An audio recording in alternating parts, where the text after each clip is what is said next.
Hey, everybody, Mark Herman, a.k.a. LA Bengals fan on most of the major platforms, and I am joined here by superfan Heath Goldman, and this is the Week 14 recap. Yeah, Hooray! Uday. So, you know what? We'll do the drink first. He's already holding his glass up there. Got a little Blanco. 1, 2, 3. Okay.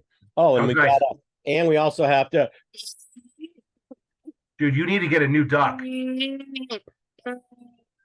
you know what the thing is? My microphone muffles like sudden noises.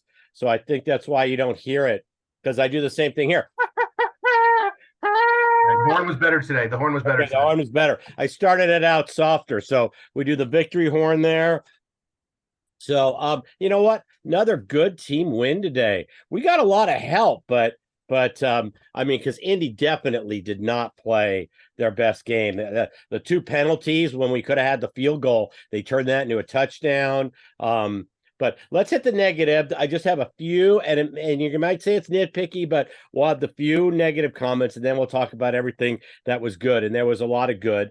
But first one, Jake Browning, couple bad placements on balls today. One of them led to a pick six, which was behind the receiver, and then the other one was there was a play with Chase in the first quarter where he threw it behind Chase, and Chase does catch it and get the first down. But that's one of those plays. If you lead Chase, he's going to keep going. And so that was that. And dude, Mark, let me interrupt you for a second here. You weren't even convinced this guy should be playing in the league, let alone starting 2.5 games now, and or the second game and doing what he's doing. So we are beyond nitpicking right now. Right. No, listen, I said before, based on preseason and what we saw in the Pittsburgh game, we had no reason to believe that Browning was going to do this. And like I said, part of it's also the coaching. Zach setting up schemes to win. The coaching has been the best I think we've seen out of Zach the last couple games. It's interesting. It's interesting. And I don't remember who said it on the. I don't know if it was a preview or a recap. But somebody said, it's almost as if we're playing hero ball with Joe Burrow because we trust him so much that Zach's now he's got to get back to really playing offense and playing coach. I'll tell you what, though, we didn't get to see him much today. But that A.J. McCarron's throw to T. Higgins, I know it got called back because he pushed off. That ball was placed perfectly where it needed to be in the corner of that end zone. You know what? You stole something, my nugget for the good. So we're going to get back to that. I'm sorry. But let's talk about a couple other bad. One other negative was the Trey Hendrickson. We had a couple not timely penalties. Trey Hendrickson, but he more than made up for it. He absolutely more than made up for it. They pressured Minshew all day, and a lot of that was they kept bringing in tight end help against Hendrickson, which opened up stuff for Hill. So it's like I said. Overall, very good game. That's all I have to say. That in the 25-second period where let's finish a half, we could have double dipped, and we did not play the end of the first half well. I mean, we're literally up 14-0 the whole half, and then turn around and go in at halftime tied. So I got two small negatives, and I'm not sure how small one of them is anymore. We are 67%. In the last two drafts or maybe even last draft from Michigan ball players, and coming from an Ohio State fan as big as I am, that's tough for me to say that even stay in the word. But I will tell you right now, DJ Turner going to be a stud. Chase Brown going to be a stud.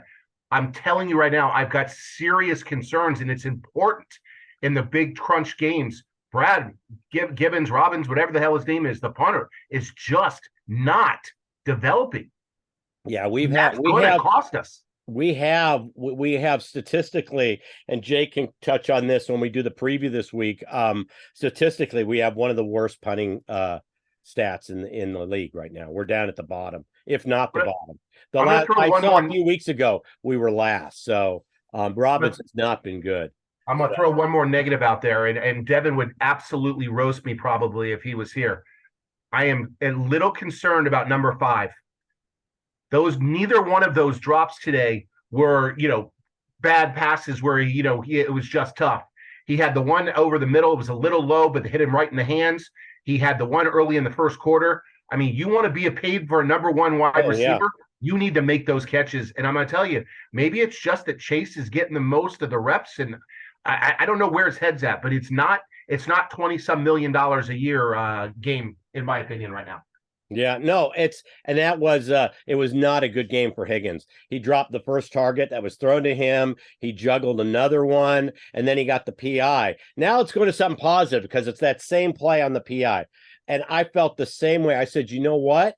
I feel really good. I feel really good if McCarron had to come in because you're right. That pass was perfectly placed. That was all on Higgins. He can go up with his body and push off a little bit with like his chest and make the catch, which is what he's really good at. The two hands in the back, that's going to get called every time. I mean, literally put two hands right in the middle of the guy's back. Even like I said, that's always going to get called, where just using the body and going up, you won't get it called. So bad game for Higgins. But how about, I mean, think about it. How about our 1-2 punch with Brown and Mixon? I mean, how good does that look? I feel really good, and I feel good, like I said, about McCarron coming in if we need him. When Browning went out with how do you have a thumb cramp, by the way? I didn't know that was. No, it's funny. I haven't had one on my thumb, but I had one the other day on my index finger where I couldn't bend it out, and it's painful. Right. Hopefully that's all it really is, and they're not bullshitting us. But when they come back in, we don't. Yeah, I know. We don't have all day to talk about the positives. But there were a couple of firsts here today. 3 firsts that I remember. Okay. Brown's first touchdown receiving. Okay. Right. Devin's favorite tight end, Tannen. His touchdown, yes. His touchdown. And then you just mentioned it, a thumb cramp. Those were some serious firsts today. Yeah. It was, and I thought for sure it was dislocated or broken the way he was looking at it and the way he was reacting. And the fact that they went straight to the locker room and didn't go to the tent to look at it told me they were going right back for an x-ray. But then when we heard he came back, I was like, thumb cramp. But probably needed it, and they very well could have been. It could have been on that he got it, got some fluids in him and got an IV. Maybe he was starting to cramp up a little bit. Yeah. Little interesting in the cold weather like that. But hey, you know what? At the end of the day, the kid forget about the play calling, forget about everything else. I mean, to come into this type of pressure, I mean, we've got 2 JBs at quarterback. Yeah. Oh, yeah. And I'll tell you, he's making throws. And you know what? The thing that's interesting from the first week against Pittsburgh until now, he's not holding the ball too long. Right. Most of the time he's coming down to that third option and he's getting that dump out pass, and that's been open for 3, 4, 5 yards almost every time where he dumps to the last option. I love seeing it. Right. Well, and the other thing is he's going through his progressions and he's making the pass with people in his face.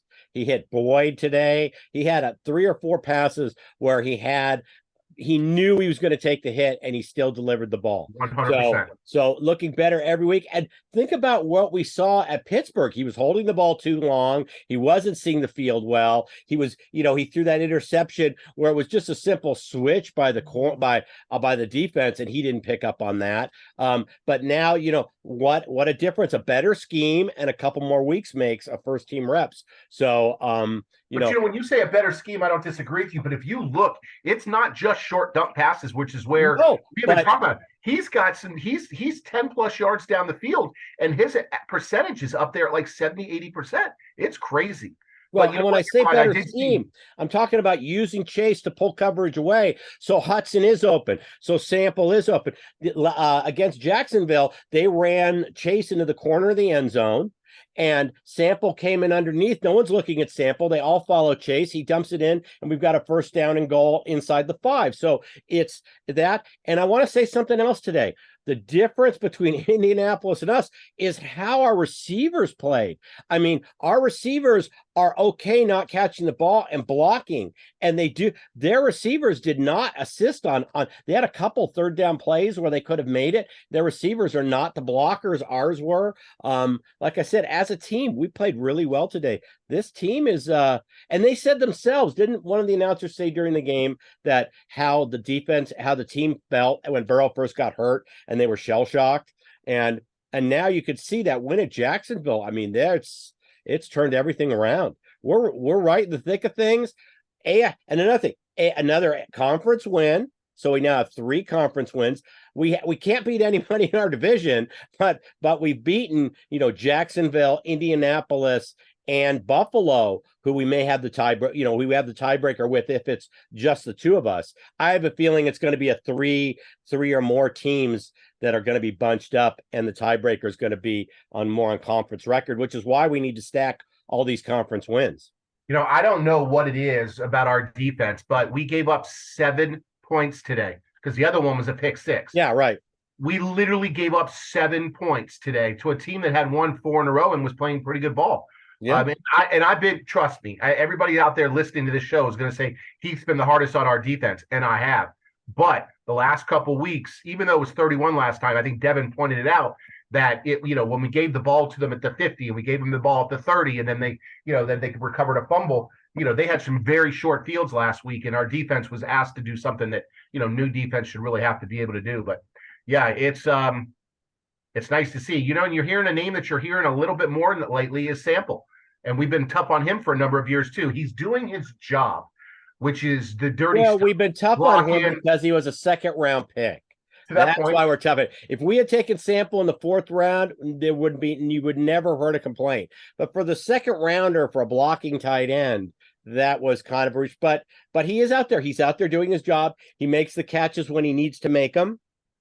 And I'm sitting here listening to Devin and Jake have this conversation during the game, and I wasn't with either one of them. So Miles got on that right side with Hendricks on the bench. Hendrickson on the bench a few times today. There was a number of times early in the game where Miles Murphy was on that field on the right side in critical downs. Yeah, and I love seeing it. He needs snaps. I mean, because if we get into the postseason, we're going to need him. But here's the problem. We were all calling for the young guys to get all these important snaps because we had written off the whole damn season. We're in a wild card spot right now. But you still want the young guys getting snaps. But you still want them. There's a difference between wanting them to have them and needing them to have them. We wanted them to have them when we weren't doing them. Now we need them to have them because of. But this team's playing really good ball.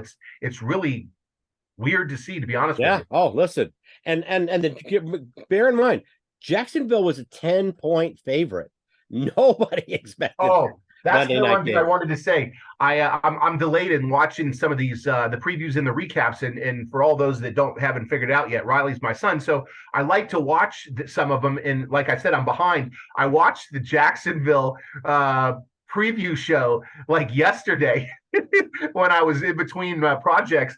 I got to tell you, that show did not age well. No, some of them won't. Some of them won't. Some of them age beautifully, and some of them do not. And like I said, I'm glad you're wrong. I'm glad you were all wrong. I'm glad we're all wrong. You know what? I say this all the time, especially when I pick against us. I say I'd love to be wrong. Happy to be wrong there. Absolutely. And nobody expected Jake Browning to go from the performance he had against Pittsburgh to AFC Offensive Player of the Week. Okay, so no one expected that. And I'm glad to see it.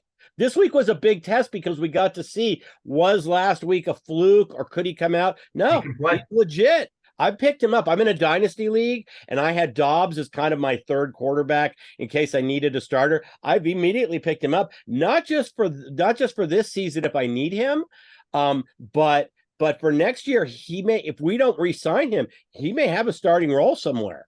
He keeps, especially if he gets us to the postseason. His schedule is set up for us to go at 3 out of the next 4 wins. Yeah.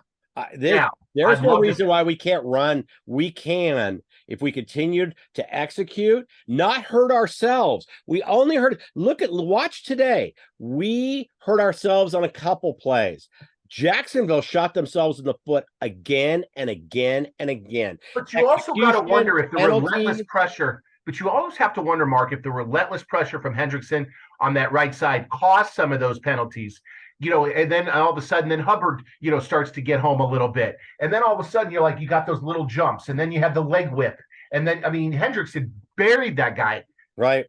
He was going to kill the quarterback, and he leg whipped him. Well, you have to trip. Listen, as far as the lineman, I don't consider that. If somebody's heading straight towards, one of our QB, I would rather see the trip and give up the yards than see our quarterback get blown up. So, but you know what? I'll tell you what, we have Minnesota. Penalty, but We got Minnesota next week. I think Minnesota, Pittsburgh, Kansas City, and then Cleveland to finish it. Right? Yeah.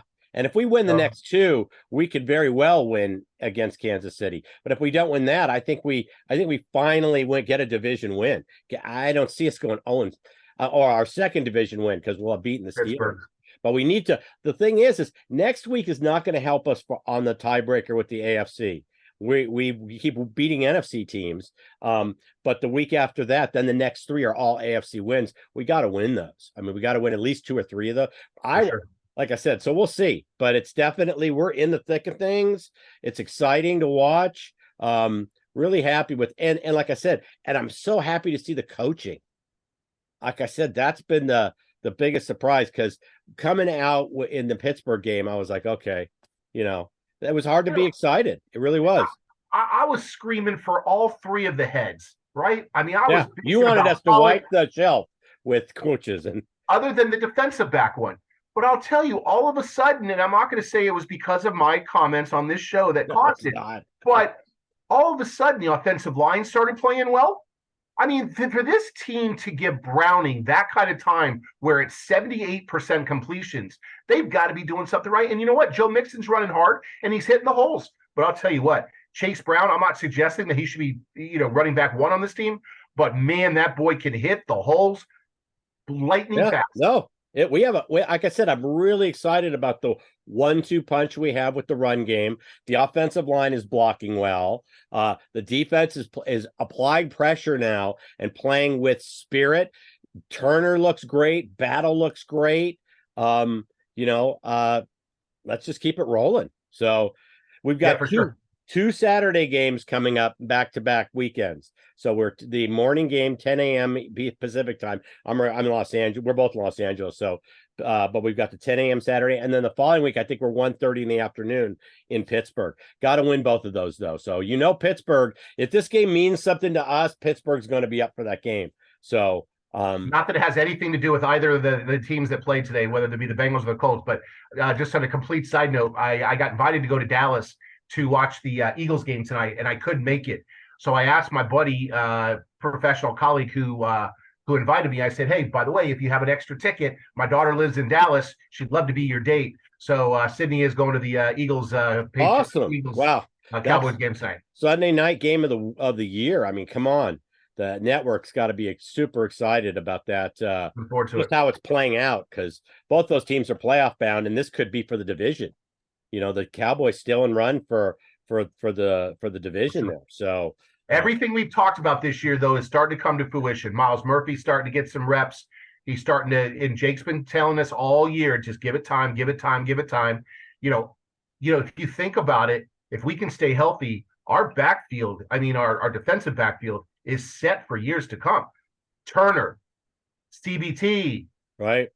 Dax Hill, I'll give it to you, Devin, if you're watching the show at some point. And then you've got and then Battle. That's what happens when that, everybody was talking about our Super Bowl window closing. But when you've got the young ones, because we gave a lot of money to Joe and we can't keep Higgins there and what's going to happen. So it was a great win. It was fun to watch and let's just keep it going. Oh, absolutely. So no, this is it's exciting right now. So and yeah, we've restocked the shelves in terms of the secondary. So and think about all this. The defense has played this way the last couple of weeks with no CTB. He's on IR. We'll get him back in a couple of weeks, but think about how much better it would be if we had CTB in there.